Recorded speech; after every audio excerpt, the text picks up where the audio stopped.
Good afternoon, and thanks for joining us for today's Healthline. I'm Courtney Butts, and Healthline is where we like to focus on ways to live a healthier, happier, and pain-free life. We'll be taking your calls and answering your questions live in the studio today. We'll be opening the phone lines soon, but as a reminder, please make sure you are in a quiet room when you call with your TV turned all the way down so that we can hear your question. Our number is 318-219-4569. We'll have that on the screen, so if you forget it, don't worry. Today's topic is all about sleep apnea because March is Sleep Apnea Awareness Month, and joining me today to talk about this topic is Dr. G.E. Ghali from Willis Knighton Institute of Oral and Maxillofacial Surgery. Good afternoon, and thanks for joining us. Thank you. It's a mouthful. Oh, it sure is. Yes, it is. Like you said, March is Sleep Awareness and Sleep Apnea Awareness Month in the U.S. A condition that, basically a chronic condition where the upper airway completely collapses. And it does this in a repetitive fashion throughout a majority of a particular individual's sleep. Mm-hmm. And as a result, when that airway collapses, their oxygen saturation may go down, and their lungs and their brain may get deprived of oxygen. Mm-hmm. And as you can imagine, it's a real problem. Right, yeah, and you mentioned a chronic condition, so this happens over time. It happens over time, and it tends to get worse over time if there's not some intervention. Gotcha, yeah. So how does this disease or condition impact someone's sleep? Yeah, it's a good question. So it impacts their sleep differently for different folks, but pretty much if you have a patient that snores a lot, not all patients that snore have sleep apnea, but all patients that have sleep apnea do snore. Mm-hmm. And so it's one of those things. And how it affects the sleep is it tends to intermittently and chronically interrupt their sleep patterns. And of course, as you know, sleep is very critical to overall health, not just from being tired versus not being tired, but hormonal levels and your circadian rhythms and the way that the hormones are secreted are all affected by your sleep patterns. So it's very, very critical that people get adequate sleep. And sleep apnea interrupts that sleep pattern, and as you can imagine, and maybe we'll talk about it later when we get some calls in, but you can imagine being a truck driver with sleep apnea. Oh, yeah. And driving down the highway and falling asleep. It's a huge problem. Right. Well, so you mentioned snoring can be like a symptom of sleep apnea. Are there any other warning signs that people need to look out for? Sure. I would say the biggest warning sign is what they call excessive daytime sleepiness or excessive daytime somnolence, where you are tired during the day and fall asleep. Now, certainly there's a whole host of other sleep conditions like narcolepsy and things like that can be included in the differential diagnosis. But for the most part, when you shouldn't be tired, you're tired. Mm-hmm. And some of these folks, for example, are tired even early in the morning after they've slept. And so excessive daytime somnolence is usually a pretty big sign of that. But other things that we don't think of all the time, like depression, like type 2 diabetes, like cardiovascular disease or cardiopulmonary disease, the likelihood, and we'll talk about ways to diagnose sleep apnea, but typically anyone that has an apnea-hypopnea index over 20 is considered significant.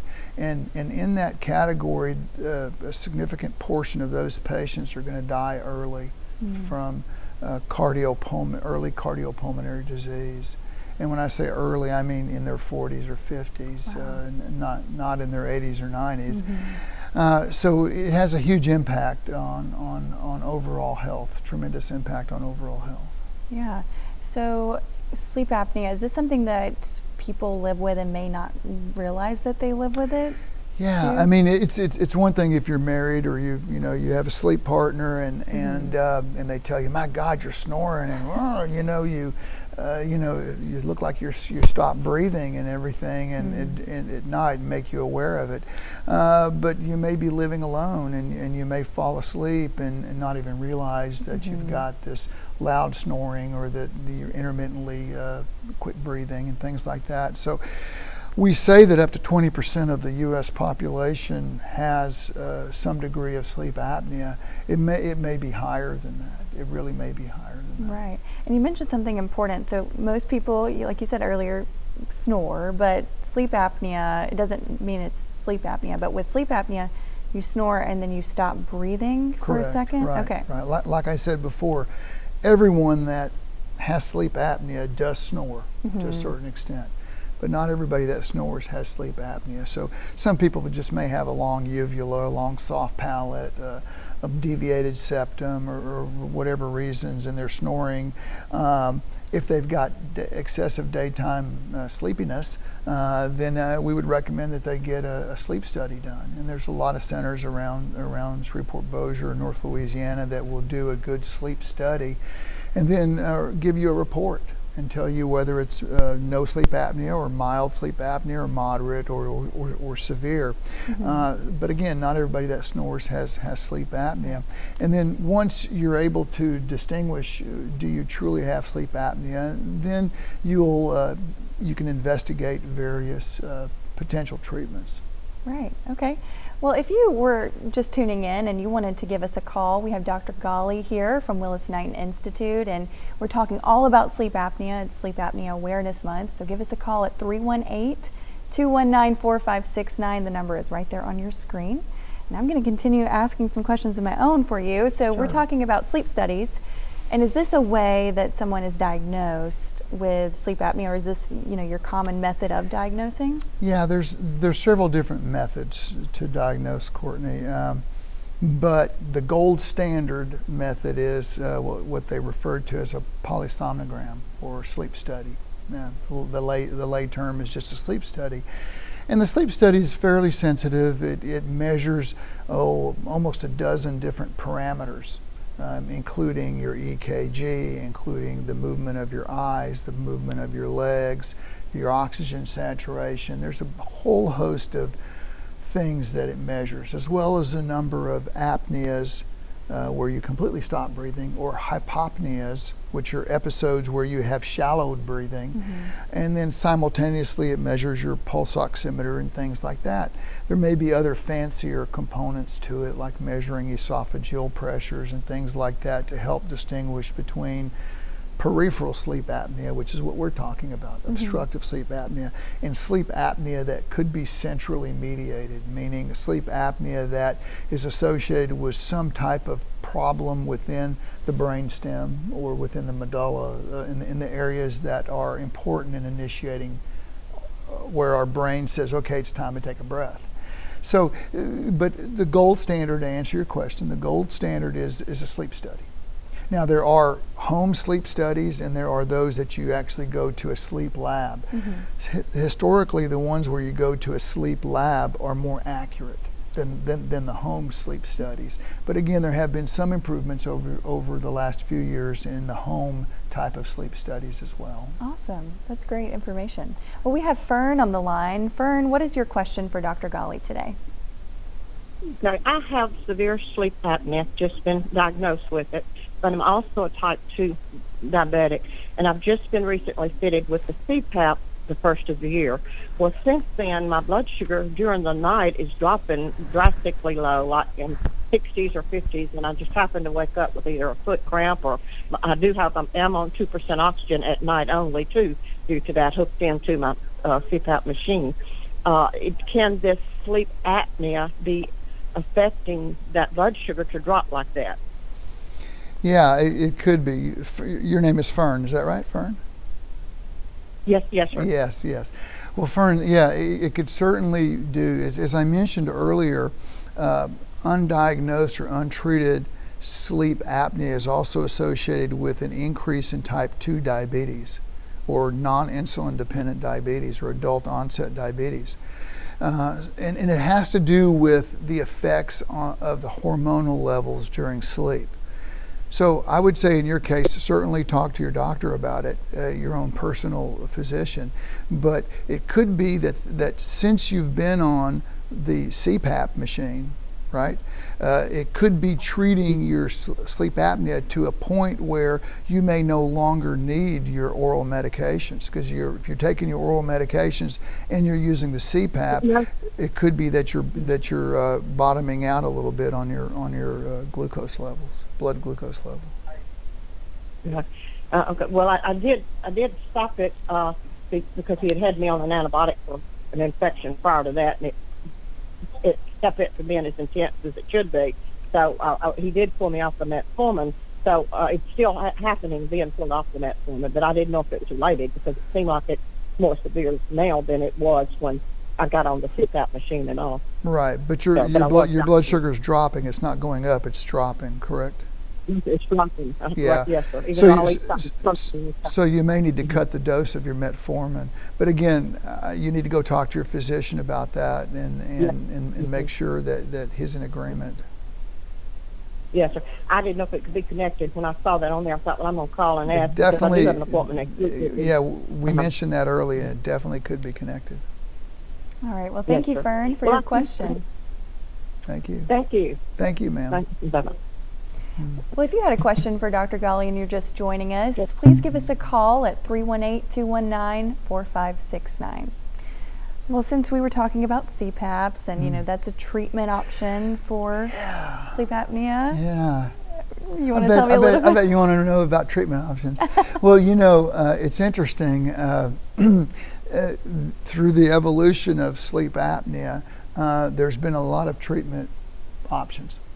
Just like the polysomnogram or the sleep study is considered to be the gold standard test to diagnose sleep apnea, sort of the gold standard treatment for sleep apnea for the past 30 or 40 years has been the use of CPAP. That's continuous positive airway pressure. So sometimes it's a mask that goes over your mouth and nose. Sometimes it's just a mask that goes over your nose. Probably the more common one nowadays, Courtney, is one that just fits over your nose. And what it does is, because your airway, as I mentioned, it's a chronic process where the airway collapses, so your throat actually closes off. It could close off up high, it could close off behind your tongue, it could close off below your tongue, but it closes off. So what the airway pressure does is it kind of blows it up like a balloon. It kind of acts like a pneumatic stent. So a certain amount of pressure is continuously applied through the nose. It goes in through the nose, into your back of your throat, and it kind of stents open like a balloon, kind of stents open the back of your throat. So it can't collapse. It is cool. Now, that's considered the gold standard treatment for obstructive sleep apnea, particularly the gold standard non-surgical treatment. Now, the biggest problem with CPAP is compliance. The patients a lot of patients don't like to wear it. Like a lot of things, they get used to it, they almost can't live without it. Yes, I like it. Yes, it's not a problem. But for some people, they just can't stand something around. They're claustrophobic, or for whatever reason, they don't feel like they can sleep in a certain way when that mask is on. So the biggest issue is compliance. There's other modalities to treat sleep apnea as well, non-surgical, and the non-surgical, probably one of the more common ones is, lose weight. Because a lot of the patients, not all patients, some of them are of normal weight and they still have sleep apnea because there's a structural abnormality in the throat or the mouth, or their jaw is real small or something like that. Those we can actually help with surgery. But there may be some folks that are particularly overweight and the typical Pickwickian type of look, and those patients do very, very well on a weight loss. But again, it's hard to lose weight. It requires quite an effort. And if you're not sleeping, then that can just really impact your weight loss journey as well. And that'll compound it as well. Absolutely right. So there's a lot of other modalities. Back in the olden days, they used to sew a tennis ball into the back of their sleep shirt. You know, that's back when they wore these pajamas or sleep shirts, and they would sew a tennis ball because, you know, you may have a question about the position. It's always kind of better with sleep apnea to sleep on your side or on your belly than it is on your back. Because on your back, your airway kind of collapses, or your tongue falls back and collapses more. So to help encourage patients to sleep on their side or on their belly, they would sew a tennis ball to the back of their pajama top, and so that every time they would go to lay on their back, it was uncomfortable. Even though you were asleep, you would kind of roll over on your side, and that would help the sleep apnea. Gotcha. Well, are you recommending people to do that nowadays? No. Okay. I'm not. I'm recommending all of the non-surgical options, and then we have a few surgical options as well.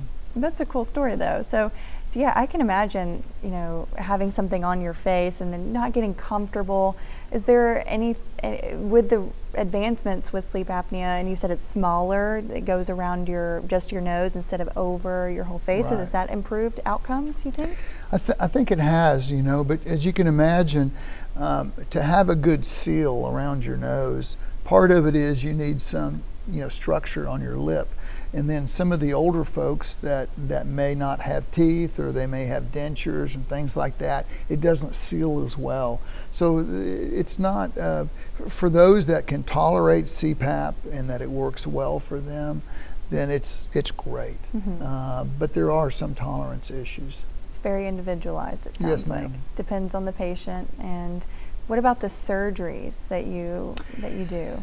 Yeah, there are some surgeries available to treat obstructive sleep apnea, and a lot of it depends on what's going on. You know, the big issue is anything that reduces or anything that increases the resistance to flow of air in and out of the mouth or in and out of the nose can contribute to obstructive sleep apnea. So we say, well, what are you talking about, man? Well, things like a deviated septum. If you have a really severely deviated septum, or the little turbinates, which are the bones inside your nose, if they're really big, and you have allergies and things like that, that can block the air from going in. So things like straightening out their septum or out fracturing their turbinates are possible treatment options. Folks that have a really long soft palate and snore severely, sometimes that soft palate when they fall asleep can relax and block the airway. Reducing the length of that soft palate can help not only with the snoring but with the sleep apnea issues. And then we also measure an area in the back of the throat called the posterior airway space, and that posterior airway space can be blocked by individuals that have a large tongue or that may have a very small jaw. So in those cases, a surgical option is actually to lengthen your jaw, kind of a jaw advancement procedure. And that has a very, very high success rate in select patients in eliminating the need for CPAP and eliminating sleep apnea. So there are surgical options. Gotcha. And the surgical options are typically for individuals that maybe have abnormalities? Correct. They may have abnormalities of their bite, of the way that their bite or their occlusion is, or they just may have a skeletal deformity, a really small jaw, or they're abnormalities that are noted not just on sleep study, but on cone beam scanning that we can do to measure the certain lengths of the posterior airway space. Their hyoid bone, that's another area. If you have a very low hyoid bone, it's a little bone, not very many people know about it. It's a little bone right here in your throat, and we can measure the distance from your lower jaw to that hyoid bone, and if that hyoid bone is low, we may recommend suspending that hyoid bone as a treatment as well. So there's various treatments that are available. Yeah. So if you have a question for Dr. Ghali and you're just now joining us, give us a call at 318-219-4569. We've got him in the studio today and we're answering we've got a caller right now. Dave, what is your question? Good afternoon. A question is kind of related in that it affects my sleep. Do you know of a physician that can repair, or you'd recommend a Zinker diverticulitis? Oh, Zinker's diverticulum, yeah. Yes, that's a very treatable condition. We treat that there at our place at Willis Knighton as well. And so you've been diagnosed with a Zinker's? Yes. Yeah. Yes. So a Zenker's diverticulum is basically where a portion of the cervical esophagus has an outpouching, or has an outpouching outside. So this is, imagine you have your esophagus, and then there's a piece of it that kind of pouches out like that. And typically, are you having any symptoms like a lot of coughing up food particles and things like that? Yes. Yeah. So typically, there's several ways to treat that, but usually that's sort of unrelated to sleep apnea. But are you having sleep apnea issues with it as well? Well, I'm awakened due to coughing, awake in the middle of the night, and not sleeping well due to coughing because particles or phlegm gets caught up in there. So you see, Courtney, here's a situation where he's having difficulty sleeping because he's coughing up stuff at night. So what happens is as they swallow, some of the food, instead of everything going down the esophagus, some food particles get stuck in this little pouch. Right. And then as they relax, this food then kind of falls out of the pouch, and then they cough. Right. And so it's very, very treatable, sir. Very, very treatable condition. There's a couple of different modalities that could be treated. Sometimes we'll go in and excise that little pouch. Sometimes we will actually take that pouch and do a pexy procedure where we just, instead of letting it sit like this where it can collect stuff, we tie it up high so that it doesn't have an opportunity to fill up as well. So it sort of depends on your overall health and what conditions you have, but certainly we should evaluate that. And so you do this, you treat Yes, this sir. or do this surgery? Yes, sir, we do. Okay. We do. All right, thank you. Well, thank Yes, you, sir. Dave, for your question. Yeah. And if you had a question for Dr. Ghali, we're talking about sleep apnea and Sleep Apnea Awareness Month. So if you had a question for Dr. Ghali, please give us a call at 318-219-4569. We'll have the phone lines open for just a couple more minutes. Yeah, so at Willis Knighton, do you guys do sleep studies or? They do. They do sleep studies. And there's also several centers around the community that do it on an outpatient basis as well. Most of the time, we have to get an insurance pre-authorization in order to do that. And actually, some of the surgeries that we do, the insurance company also requires, depending on their insurance, requires that they've had a previous sleep study to kind of document the sleep apnea. Right.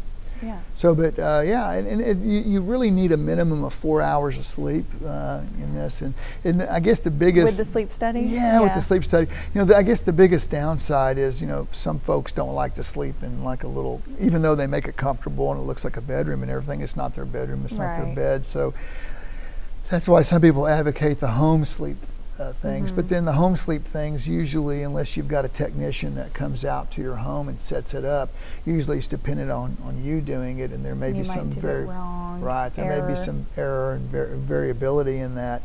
And with your background as a dietitian, right? I mean, you can imagine the importance of a good diet and maintaining proper weight related to sleep apnea. You see a lot of patients now that are on some of these weight loss medications that are losing weight that have had significant sleep apnea. I'm finding that some of their incidence of sleep apnea is going down quite significantly. So not only are they improving in their diabetes and hypertension and things like that, cholesterol level, but also their levels of sleep apnea are almost eliminated as well. Right, yeah. So there's a lot of positivity with it. Very, very positive things can happen when you change your lifestyle for the better, right? Yes, ma'am. Yeah. Okay, well, we have Chris on the line. What is your question? Hi, I was wondering, do we need a doctor's referral, from a regular doctor to have the sleep study done? Do you need a referral? Yes, usually you'll need a referral. Some of the sleep centers have their own in-house sleep doctors. Most of the sleep doctors are usually going to be pulmonary medicine doctors or neurologists. Those are the two, or they could be primary care doctors as well. But those are the three biggest categories.